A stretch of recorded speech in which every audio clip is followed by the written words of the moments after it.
नमस्कार दोस्तों, केमिस्ट्री साला चैनल में आपका स्वागत है। आज का मेरा यह video structure of atom class 11 and sub topic is explanation of line spectrum of hydrogen atom. तो फ्रेंड्स, आपने लाइन स्पेक्ट्रम, एटॉमिक स्पेक्ट्रा देखा है, इसके पहले वाले वीडियो में था।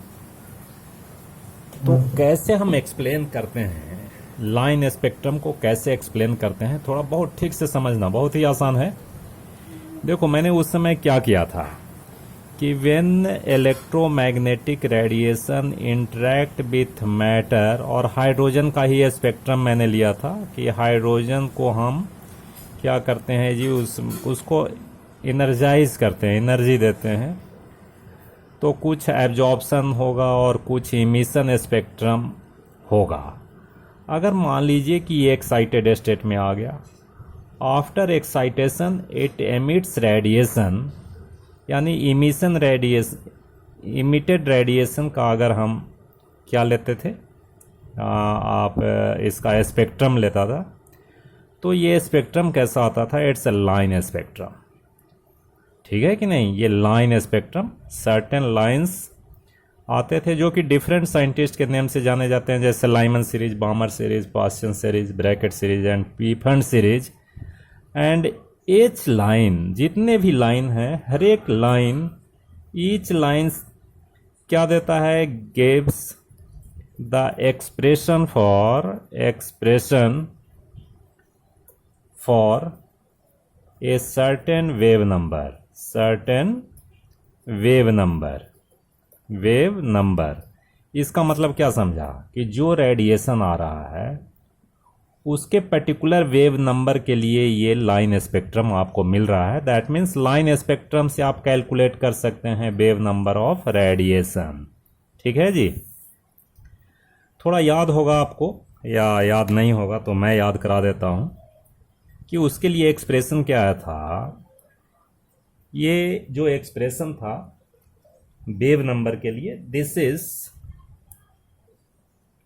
109,677 और इसमें पास्चन, बामर, ये सारे के लिए, और मैंने जनरल एक्सप्रेशन लिखा था n1² - 1 अपॉन n2², और फिर इनिशियल कर दो और ये फाइनल कर दो, ऐसा लिखा था कि नहीं? ये general expression. And this is CM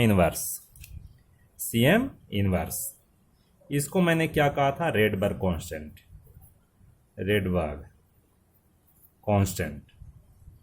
ठीक है दोस्तों? अब देखो, अब कैसे एक्सप्लेन कर रहे हैं ये तो पता है।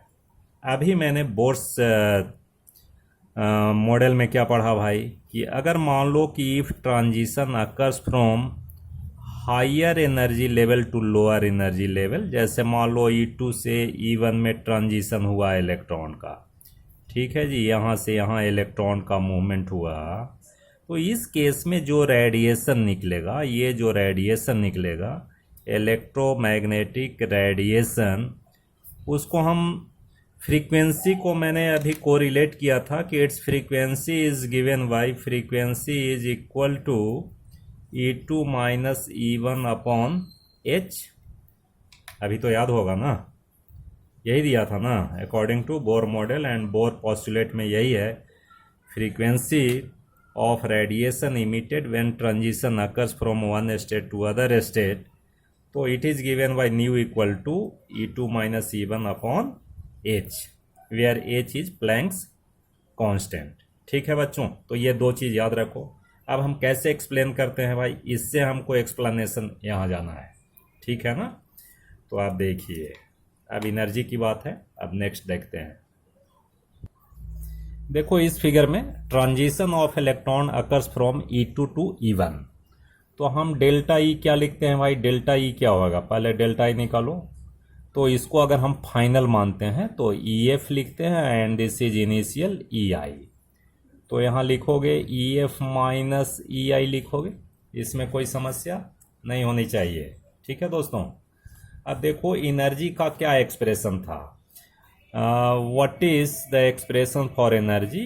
En, this is equal to एक मैंने माइनस साइन डाला था, आर एच डाला था, and this is 1/n² for hydrogen atom. अगर हाइड्रोजन लाइक रहेगा तो यहाँ आप जेड डाल दीजिएगा, where Z is atomic number.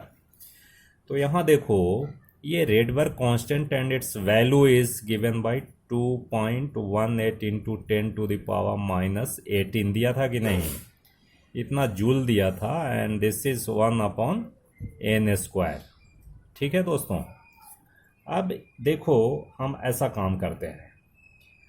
अब इसकी एनर्जी और इसकी एनर्जी क्या होएगी, ठीक है कि नहीं। यहाँ से हम एक्सप्रेशन को लेते हैं, delta E equal to E final minus E initial. ध्यान से देखना बच्चों, ई एफ को हम क्या लिख सकते हैं जी, तो लिख सकते हैं minus R H this one, और एन एफ स्क्वायर माइनस, और इसको भी लिखेंगे minus R H upon N I square, ऐसा लिखेंगे। और delta E is equal to, ये देखो माइनस माइनस प्लस हो जाएगा, तो प्लस हो जाएगा तो देखो तो हम ऐसा लिख सकते हैं आर एच दिस इज 1, ये पहले लिखेंगे N I square minus 1/n/f², ऐसा लिखेंगे। ठीक है जी। अब देखिए, हाँ अब नेक्स्ट ध्यान देना थोड़ा। अब बताओ तो हम फ्रीक्वेंसी को कैसे लिखते थे, frequency equal to delta E upon H. तो delta E equal to this one है, हम फ्रीक्वेंसी के टर्म में लिखना चाह रहे हैं तो इसको भी एच से डिवाइड करना पड़ेगा। तो this is equal to R H upon H 1/ni² minus 1/nf²। ठीक है बच्चों। अब देखो न्यू इज इक्वल टू, इसका वैल्यू रखो जी, तो इसका वैल्यू क्या है 2.18 इंटू 10⁻−18, और प्लैंक्स कांस्टेंट की वैल्यू याद रखना है, नहीं तो बहुत परेशानी होएगी। आपको याद करना जरूरी है, जूल सेकंड है, ये जूल है तो फ्रीक्वेंसी पर सेकंड में आ जाएगा, आएगा ना, ये जूल है और ये जूल सेकंड है तो पर सेकंड में आ जाएगा फ्रीक्वेंसी 1/ni² माइनस 1/nf²। ठीक है दोस्तों। अब इसके बाद देखिए, अब नेक्स्ट देखिए, अब नेक्स्ट काम क्या करना है।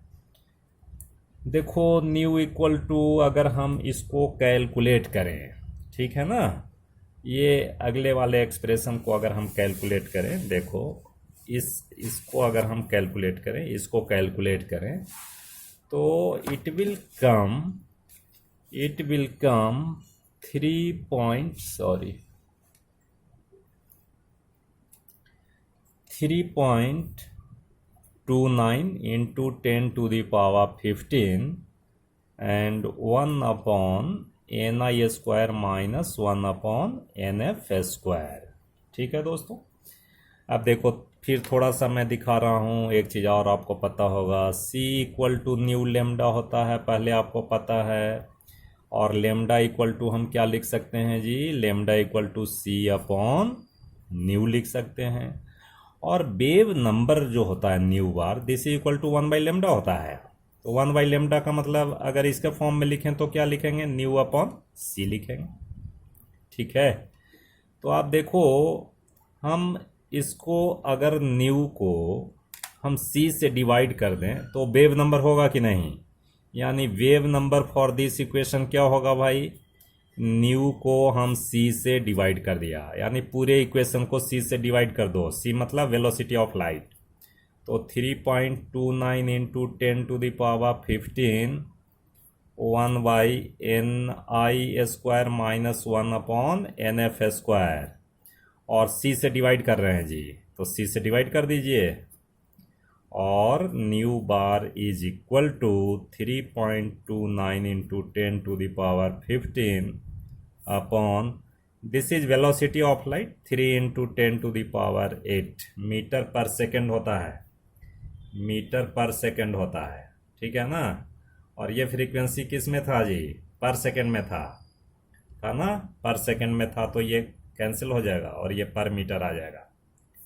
This is ni square minus 1 by nf square, और nu this is equal to, if you calculate it will come 1.09677 into 10 to the power 7 1 upon ni square minus 1 upon nf square, ये पर metre होगा, metre inverse.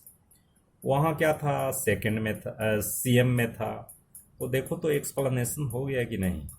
अगर मान लो transition takes place from higher stationary state to lower stationary state, तो उस case में भी वेव नंबर हमारा यही आ रहा है ना, वेव नंबर जो कि आपको एटॉमिक स्पेक्ट्रा से मिला था। तो this is the better explanation of atomic spectra by Bohr's model. ठीक है दोस्तों, तो हम समझते हैं ये बात समझ आ गई होगी, ये एक्सप्रेशन का मतलब समझ आ गया होगा। अगर ये न्यू बार को लिखोगे तो 1096677 और ये cm इनवर्स हो जाएगा, and 1 upon ni square minus 1 upon nf square.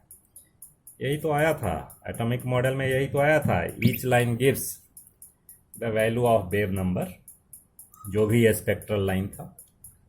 तो ये बात समझ आ गई होगी दोस्तों। अब इसके बाद एक चीज़ और हम देखते हैं कि इसका जो एक्सप्रेशन है ये एग्ज़ाम में आया करते हैं, तो इसको थोड़ा ध्यान रखना। ठीक है बच्चों, चलिए बहुत बहुत धन्यवाद।